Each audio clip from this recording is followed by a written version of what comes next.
Hello, my name is Daihachi Yoshida. I'm the director of Teki Cometh. Nice to meet you. Nice to meet you. Hi. So, why did you decide to adapt the particular novel by Yasutaka Tsutsui?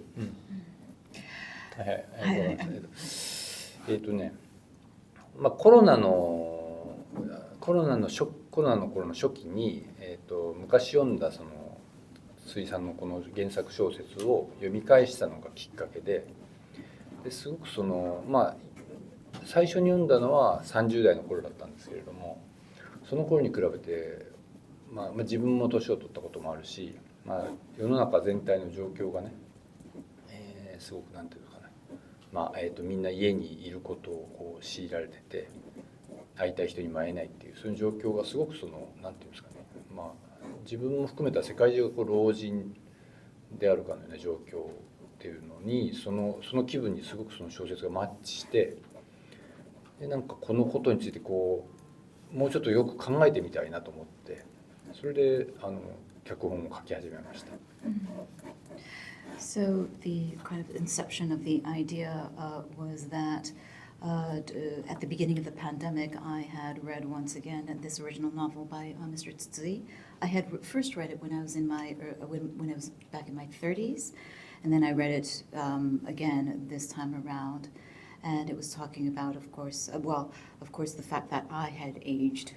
with the years, and added to that was the fact that everybody was forced to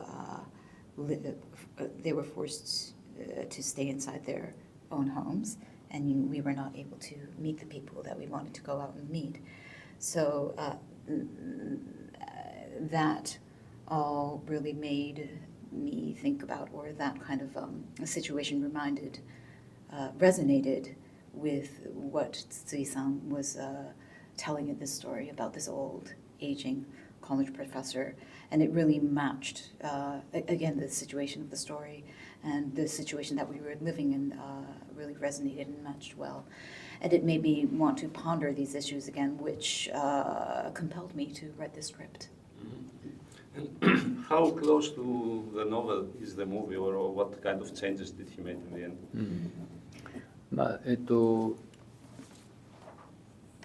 そうですね、自分の今までしてきたアダプテーションの中では比較的原作に忠実な方だと思うんですけれども、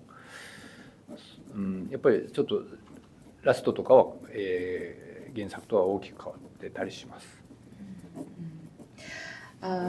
In comparison with the previous adaptations that I've done in the past, this is more true to the original source, but the final act or the conclusion is quite a departure from the original novel. 僕がその筒井さんのね、もうティーンエイジャーの頃から筒井さんの愛読者だったっていうことがまずあって、だからなんていうのかな、こういつもアダプテーションの時はその小説をまず自分の中に入れて自分の中で消化する、プロセスがあるんですけど、今回はそれがほとんど必要なかったというか、もう自分を育ててくれた、もう自分のその血や肉になっているものだから、筒井さんのその世界観っていうのは。そこはスムースにすごくいったんじゃないかなと思います。I had been, and to add a little bit to this previous answer, I had been a fan of Mr. Tsutsuy's works ever since I was a teenager. And so usually when I do an adaptation, there's this digestion process that you have to go through. But this time, since I've really grown together with Tsutsui's work, Mr. Tsutsui's works, I would say that he's like my blood and bones. And so there wasn't that much of a digestion process this time around. And how would you describe the protagonist, let's say? Who is he for you, let's say? 監督にとってこの主人公、どんな人物なのでしょうか？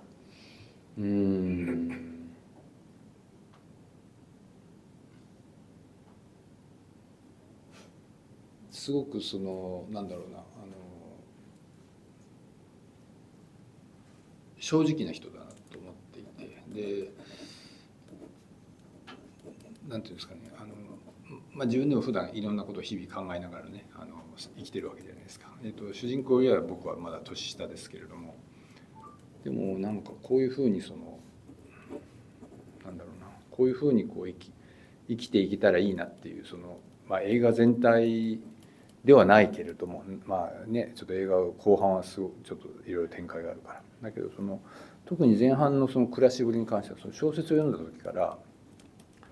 こういうふうに丁寧に自分のしてることを自覚して生きていけたら、なんか別にしんどくないというか、むしろ自分のやってることを隅々まで意識しながら暮らすという風な老人になれたらいいなと、思ってます。はい。I think the protagonist is a very honest person, and of course I'm a little bit younger, much younger than the protagonist, but he's the kind of character that you would aspire to be like. I'm not talking about the entire film because the third act is is a bit different, but when you see how he spends his everyday life, I would aspire to be such a person who's very deliberate in the tiny little actions that a person takes every day in his life. And if you're able to do that, I don't think that life has to be so hard, or I don't think that life is so hard if you're able to do that. And so as I was reading the original novel, I thought that if one day I could be, in my elder years, I could be one such person, that would be great. Mm-hmm. Let's say if you met him in reality, would you want to be friends with him? Yeah, yes. Okay. And also, it happens particularly in the third part of the film, but I felt that it deals with senility and how it affects elderly people. So can you tell us a bit about this concept of senility? その3幕目で、そういう要は意識が朦朧としてくるっていう、そういうことを描いている、部分もあると思うのですが、そういう老いることと、なんというか意識が朦朧とする、認知症といったらちょっと言い過ぎでしょうか、そういうことについて監督はどうお思いでしょうか。僕はね、この映画の彼を認知症だと思って作らなかったんですよ。むしろ自分が会いたい人に会うっていうために積極的に自分の意思というか、もしかしたら無意識も含めてですけど、自分から進んで妄想とか夢の世界に、なんていうのかな、自分で出かけていると。だからそれやっぱりでももちろんそれによって振り回されたり消耗疲れたりすることを込みで、自分の残りの人生の時間をそういうふうにかつて愛したものとか、今もう一回経験したいことに使ってるっていう意味ではすごくなんていうのかな、ある意味理想的な、追い方の一つのモデルになってるんじゃないかなというふうに思って、そういうふうなものにそういうものとして描きました。I don't necessarily think, or as I was creating this, I was portraying this character in the film, I didn't regard him as a senile character necessarily. I think he is quite intentional in delving into this journey of him, and part of this might be something that his subconscious is doing, but I think it's quite deliberate, intentional on his side to jump into these dreams or these memories or imagination, and although that may cause quite a bit of fatigue and turmoil at certain junctures, I think he is very intentional in spending his remaining days with the people that he has loved or the experiences that he wants to experience, and I think it is one ideal example of how one might want to spend the remaining days. だから夢だから夢だから無意識の部分が大きいんですけど、その無意識がなんていうのかな、勝手に暴走するのに、自分をもうなんかドライブさせてるというか、自由にそんな感覚。So of course these are dream sequences, of course. So it is the doing of a person's subconscious, but I think he just lets it run. Okay. And can you tell us a bit about the concept of the enemy as it is presented in the film? What he wanted to say? Because the concept of the enemy, that the protagonist feels that the enemy is coming. So what he wanted to say with that aspect of the film? この敵というモチーフでもって何を監督は語りたかったのでしょうか。まず最初はねやっぱり死とか老いっていうものをに捉えられると思うんですけれども、これは最初はそう思ってその脚本を書き始めて、でその後撮影とか、映画の具体的な制作を通じて思ったのはなんていうんですかね、言い換えれば例えば乗り越えるべきハードルとかちょっと先で実現したい目標とかそういうものにも言い換えられるなと思って、その敵というものがね、だからなんていうんですかね、目の前にあってそれと真剣に向き合わなきゃいけないものっていうか、なんかそう思えてくると最終的にはその生きる上での生きがいというか、人間ってそういう敵がいないと人間を人間たらしめるものとして敵っていうふうにね、そこまでこの話を広げられたらいいなと思って作りました。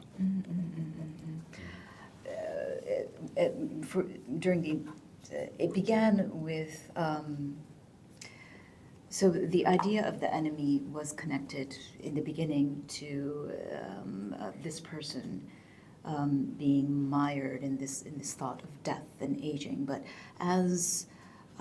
we progressed with the production and throughout the shoot and throughout the production, this changed a little bit, and I began to see the teki or the enemy or this motif as a goal or a hurdle that one must overcome, something that just stands there right in front of you and you have to look it in the face. And so in other words, you can say that it is a purpose or an ikigai, as we like to say in Japanese. And so the teki or the enemy is something that makes us humans what we are. Were it not for the enemy or the teki, we would not be who we are. And I was also wondering about the neighbor who thinks that the girl allows her dog to poop in front of his courtyard. So in the end, does he, or is he wrong and he sees another kind of enemy in her, let's say? この犬の糞で喧嘩しているところ、これはあれは実際そのおじいさんが言った通りなんでしょうか、それともあれは誤解なんでしょうか。犬の糞を君がやっただろうっていう、犬が映ってる犬が糞をしたかどうかっていう、彼女のその飼っている散歩させている犬が実際にどう思いますか。あれは What do you think? I think he's wrong, but I don't know. おじいちゃん間違ってるのかなってそうね、私は思犬はいっぱいいるからね。Because there are so many dogs in the neighborhood, of course. Yeah. Okay. All right. So, and tell me a bit about the casting. How did it work, and how was your cooperation with Kyozo and Nagatsuka in particular? 長塚さんは本当に昔から僕はファンで、もうそれこそ30年ぐらい前にテレビのコマーシャルで1回ねご一緒したことがあって以来だったんですけれども、なんていうのかな、やっぱりそのなかなか日本には少ない、それほど多くないその知性となんつう色っぽさがこう両方こう兼ね備えている俳優さんとしてね、今回のやっぱりギスケという役にはぴったりだと思って、だから長塚さん、そうですね、長塚さんじゃなければ全く違った映画になったような気がしますね。So I have been a long-time fan of Mr. Nagatsuka, and I actually worked with him. This was 30 years ago with a television commercial, and so it's been 30 years since working with him last. And I think he's a very rare actor who has both the intellect and a kind of sensuality. which is a rare combination. And so I think he's perfect for this role here of Kisuke. And I think it would have been a completely different film if it were with another lead actor. So you had him in your mind from the beginning, from the role when you're writing the script? もともと長塚さんが念頭に長塚さんのために書き下ろされたという感じでしょうか。脚本書いてる間は原作だと、だいぶ違ったタイプのキャラクターなんですね。もう少しこう太ってていつも和服を着ているような。だから脚本書く時にはもうなんていうんですかね、さすがにこの時代和服をずっと着ている老人っていうのはもう30年だってだいぶ珍しくなってしまったので、なんとなくそうですね、脚本書いてる時は筒井さん、今筒井さんは90歳ぐらいなんですけど、筒井さんが77歳ぐらいの、様子を想像して書いてたかもしれない。で書き終わってから、じゃあ実際にどなたにお願いしようっていう、プロセスに入りました。So it wasn't that I didn't necessarily have him in mind from the very beginning, because the protagonist in the original novel is quite different in how he looks and so forth. He's a little bit more on the plump side, and he is the type of person who is clad in kimono in traditional Japanese wear. He doesn't wear Western clothes. But nowadays we don't see many old people like that who do not wear Western clothes at all. So as I was writing the character, I was imagining the original novelist, Mr. Yasutaka Tsutsui. He's 90 years old right now, but I imagine him as a 77-year-old as I was writing the character. And once the script was completed, then I had to go about the task of finding who I wanted to play the protagonist. Has the author watched the movie? 筒井さんは映画をご覧になってるんでしょうか。はい。What did he think? なんかコメント寄せられました。He said masterpiece. Oh, really? Okay, good. Really. Okay. It's true. Okay. And I read in the website of the movie Miss Asuka Kurosawa. She said that the bath scene for her was very difficult, very unique scene. So maybe he can tell us a bit about that scene. あれは原作にあるシーンなんですけれども、実際になんていうのかな、そんなに実際撮影するまではどういうシーンになるかをもちろんセリフは書きましたし、お風呂も用意して、ただあそこで夫婦の2人がどういうね雰囲気を作り出すかっていうのはちょっとあえてあまり決め込まずに、実際に撮影とはいえ裸に近い状態でそんなよく知らない同士のね2人が俳優夫婦を演じる上で浴槽に2人で浸かる時に何かどんな感情とか表情が生まれるんだろうなって楽しみにしてたんですけど、すごくなんていうの思った以上にエモーショナルで大好きなシーンになりましたね。So that bath scene, it's a scene that's also included that's written in the original novel. But, and of course I had the dialogue ready, I had the bath ready for them. But I didn't really go in to the shoot with these two with any preconceived notions. Now, of course, these people they had to plunge into this scene wearing almost nothing, and they had to play husband and wife. But I didn't have any preconceived notions as to how I wanted to direct my cast members here, and I wanted to see what they were going to come up, or what kind of atmosphere they were going to portray as a husband and wife in this scene, and what kind of expressions they were going to wear. And so I went in looking forward to what was going to be the result, and then what came about was much more emotional than I had anticipated, and it is a scene that I absolutely love. Is that his favorite scene in the film? 映画の中で一番好きなシーンといっても。まあ一番そうですね。やっぱり一番その感情的にはグッとくるシーンだし、あそこに流れてたものは本当になんていうの、僕が想像した以上のものだし、実際の夫婦でもなかなかたどり着けないある種映画でしかこう実現できない奇跡がね起こってくれたんじゃないかなと思ってます。It is 最も好きなシーンって言って大丈夫ですか？ It is my favorite scene indeed. And I think what happened between those two as they played their characters was something. It was pregnant with a lot more emotion than I had anticipated, and also I think they arrived at something that not even a real husband and wife could arrive at. And so I think it is a miracle that can only be attained with movie making or within movies.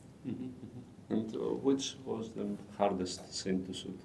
一番撮影が大変だったシーンはどれでしょう？撮影が大変だったシーンどれだろう。意外と本当に撮影結構なんていうんですかね、そんなにそのスケジュールに余裕はなかったんですね。パッと思いつくとそのね、最後の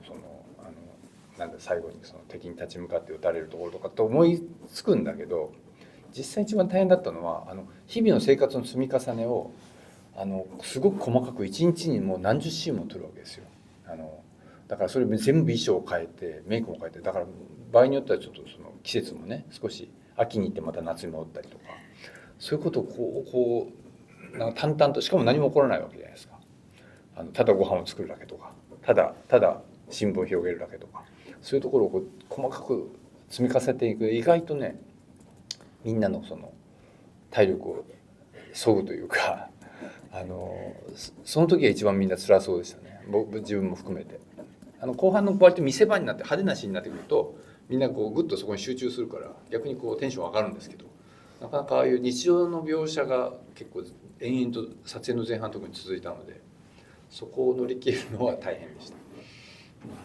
Because we were working on a very tight schedule, you would think that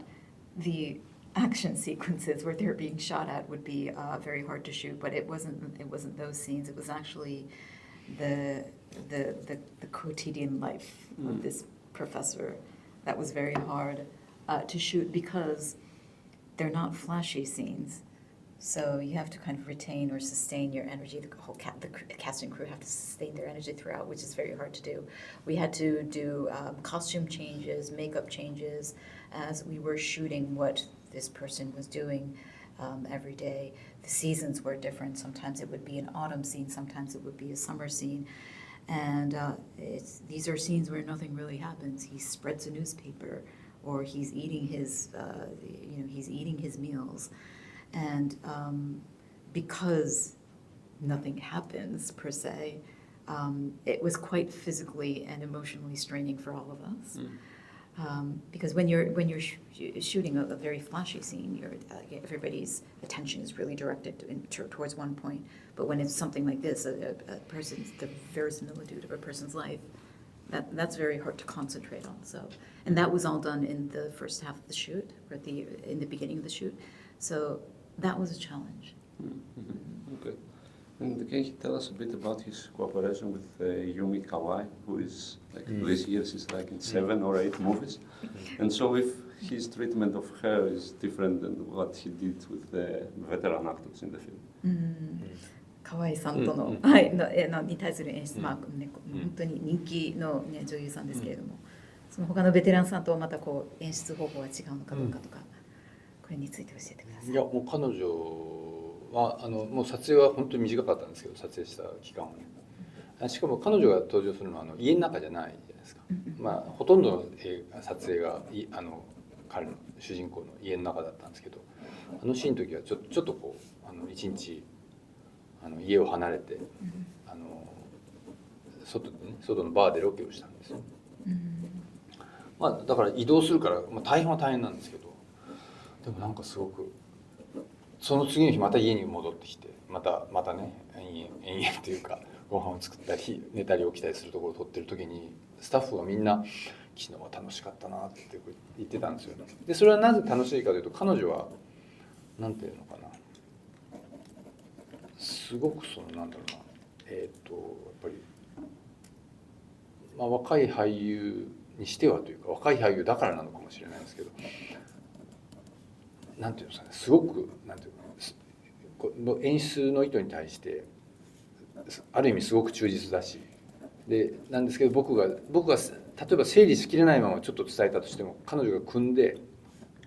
きちんとその足りないところを埋めて返してくれるっていう意味では、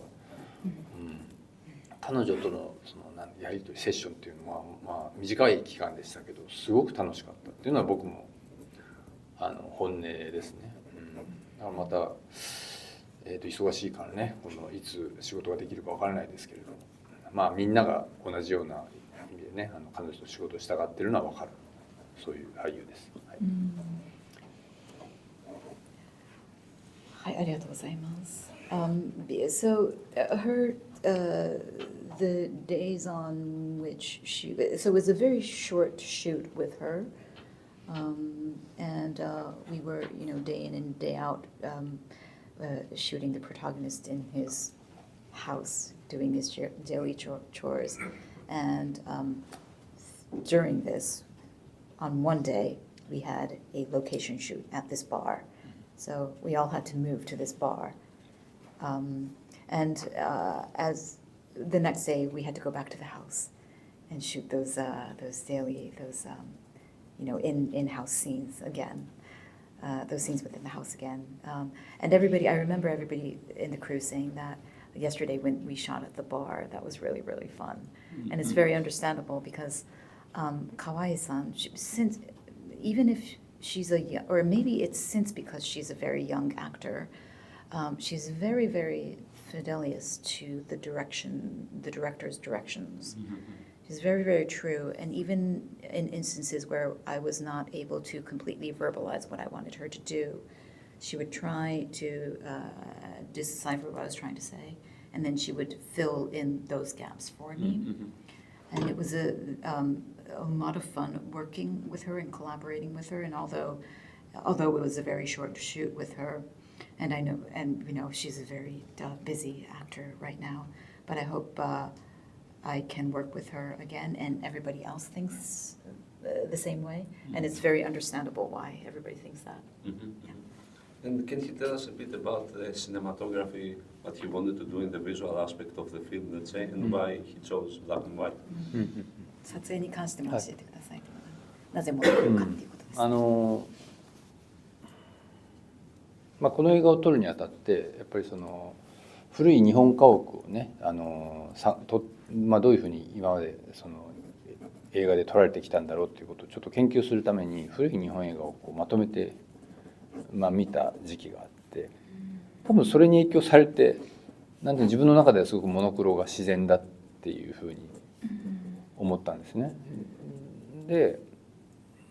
そのモノクロ、ただなんていうんですかね、いつも僕はそうなんですけど、その撮影の例えばフレームサイズとか、今回はモノクロかカラーかっていうそのチョイスもありましたけれども、自分一人では決めないようにしてるんですよ。だからもちろんプロデューサーとかカメラマンにみんなにどう思うって、モノクロでこれぐらいのサイズがいいと思うんだけどどう思うっていうのを彼らに、一回相談して、で彼らもそれがいいと思うっていうふうに